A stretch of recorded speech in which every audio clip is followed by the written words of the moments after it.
The Medrash says that at the time of the Geula, the time of Mashiach, all the holidays will be nullified, except for Hanukkah and Purim. Now, when we say nullified, it doesn't mean that it will be discontinued, because we know Torah zu lo teh muchlefes. This Torah is not going to be changed. We're going to have to continue to do b'di mitzvahs. We're going to have to continue to eat matzah on Pesach and hear shofar on Rosh Hashanah and shake the lulav and esrog on Sukkot and so on. What it means is that the light of the Geula, the divine energy which will be present in the time of Geula, will surpass the light and the special energy which exists within every holiday. Holiday is called Yom Tov, a good day. What means it's a good day? It's a day when there's a special godly energy revealed in this world.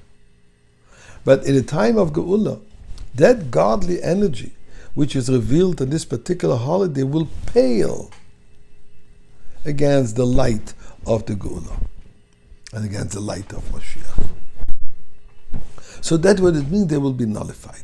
Except for the holiday of Hanukkah and Purim, which is interesting. Hanukkah and Purim are not biblical holidays. They were rabbinic holidays, resulting from a specific event. Purim, the story of Purim, the story of the Megillah. Mordechai, Esther, Lahavdil Achashverosh, and Haman. Hanukkah, the story of Matisyahu and the Maccabees. Resulting of their activity, the Chachamim have established this into a holiday, or Esther and Mordechai have established the holiday of Purim.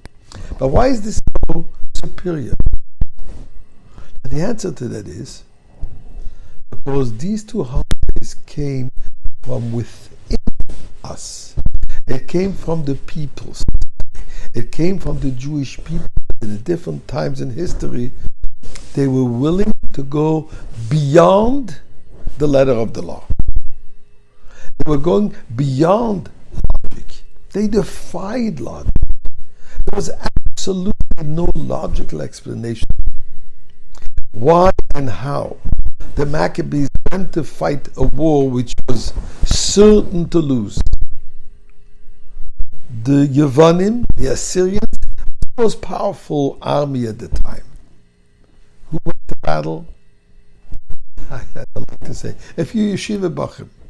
Those that Yehuda Maccabee called Min Hashem Eloi. Who is a strong believer in God? Please join me. Maccabee is not a sports team, by the way. It's the opposite of sports team. Sports represent the strength of the body, the physical accomplishments. Maccabee is actually an abbreviation for four words. Mi kamoicha ba'ilem Hashem. Who is as powerful as you, God? Where sports manifests, expresses the achievement of man, of the physical achievements of man, Maccabee represents the spiritual strength coming from God. So why did he go to battle? Because they believed. Believe is not a logical thing. Believe is not a logical expression. Believe is beyond, superior to logic. And indeed, the miracle of the oil is also one which is beyond logic. It's also beyond the letter of the law, to say. Because legally, there was no need for that miracle. What's the story? He came back, they only found one jug of oil with the seal of the Kohen Gadol. And it would take another additional, and this jug of oil would last for one use, for one day. Miracle happened, it lasted for 8 days. Why 8? Because till they were able to produce fresh batch of pure oil. According to Allah, you're allowed to alight with non-pure oil. If the whole Jewish nation is tameh, you're allowed to do the service in the Beis Hamikdash with unpure oil. But the answer is, they went to fight for the purity of Judaism. They want to fight for the oil of Judaism. They want to fight not a physical battle that the Greeks, Assyrians, wanted to destroy the Jewish people physically. No, they wanted to destroy the Judaism out of the Jew, to assimilate the Jew within Greek, Assyrian culture. And Matisyahu and Yehuda said, we will not allow this to happen. So they fought with Mesiras Nefesh, with self-sacrifice. The response was Mesiras Nefesh from God, so to say, beyond the letter of the law. And when there is Mesiras Nefesh, with self-sacrifice involved, this is the ultimate light.